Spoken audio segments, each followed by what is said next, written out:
ground zero for the illness sparking global unease. It is likely a brand new viral pneumonia. It is perhaps the last publicly known clue to where coronavirus came from. But will the world ever learn the truth of what it says? Tens of thousands of tiny blood samples taken in Wuhan in the last months of 2019 are still stored in a hospital there.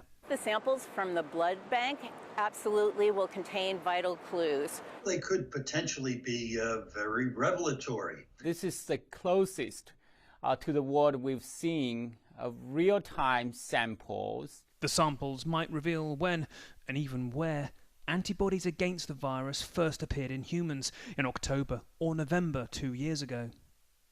China says they had to be kept for legal reasons for 2 years in case of lawsuits over the blood transfusions they are from.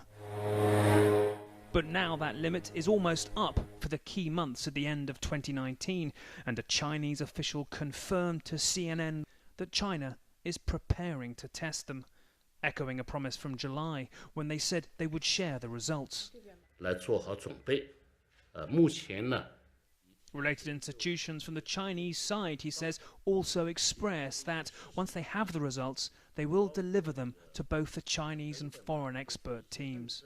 The samples come from the disposable tubes that carry donor blood into the donor bag, and are something the WHO team said earlier this year they wanted to examine. Did you find the origins of the coronavirus? They could contain vital, detailed information. Might also help us to follow the trajectory of the spread of the virus, by tracking the individuals who may carry the virus. And you would like to go back to find out exactly during which month this virus started to leave fingerprints in the human population in China. It is common practice to de-identify the samples. So you could strip it down to basic demographics, age, gender, neighborhood where they lived.